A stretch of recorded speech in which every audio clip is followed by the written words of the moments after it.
अगर कोई आपको कहे कि एक ऐसा योद्धा था जिसे भगवान शिव ने अपने क्रोध से पैदा किया था, जिसकी गर्जना से देवलोक कांप उठा और जिसने अकेले ही यज्ञ, देवता और खुद प्रजापति दक्ष को नष्ट कर दिया, क्या आप यकीन करेंगे?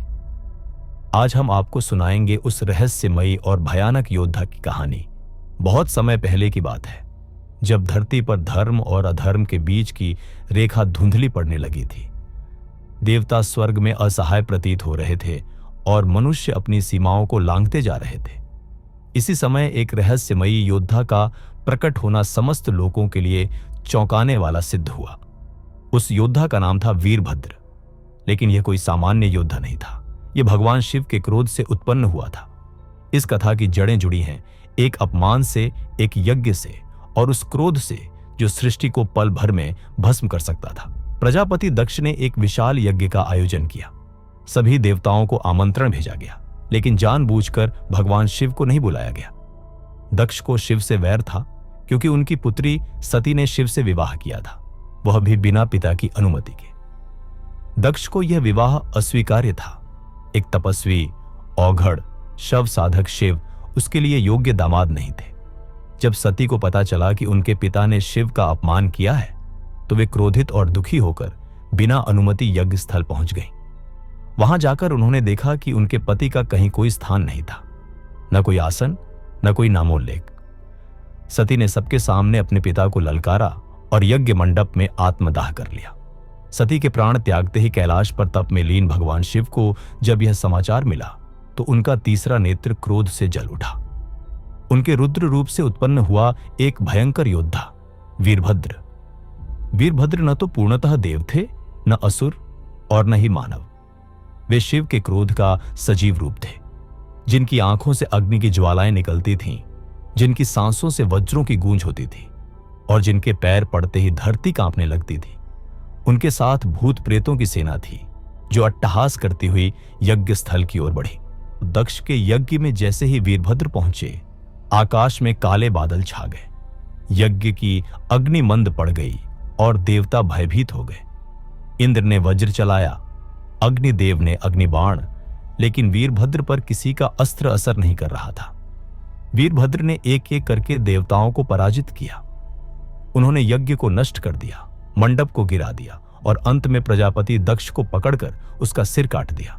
परंतु यह अंत नहीं था, यह शुरुआत थी उस रहस्य की जो वीरभद्र के जन्म से जुड़ा था।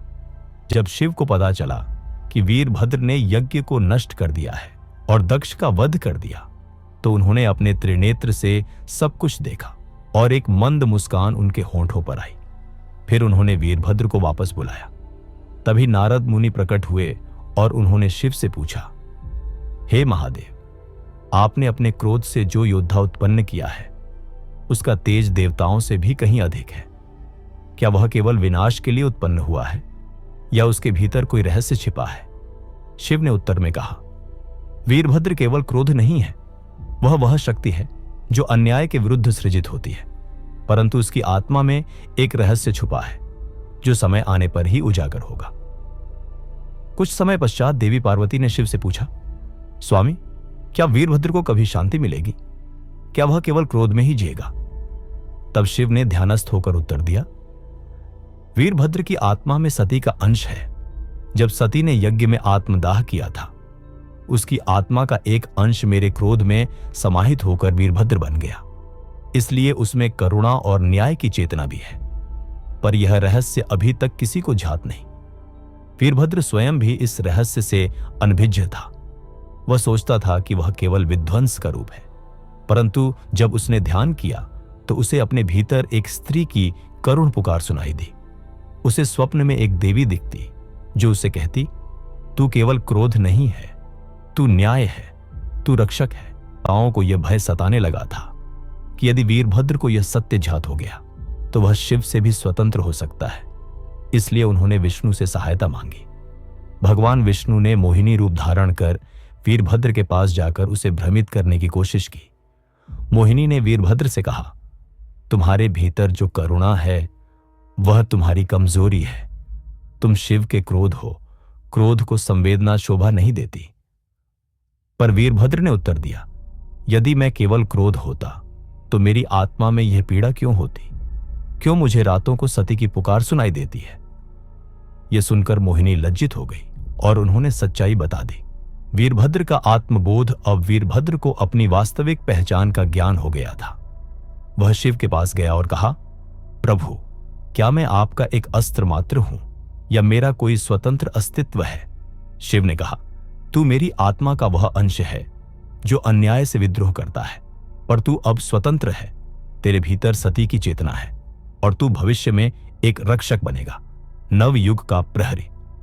शिव ने वीरभद्र को आशीर्वाद दिया कि जब भी धरती पर अधर्म अपनी सीमा लांघेगा वह पुनः प्रकट होगा, नए नाम नए रूप में, पर उसी चेतना के साथ। वीरभद्र हिमालय की गुफाओं में चला गया और ध्यान में लीन हो गया।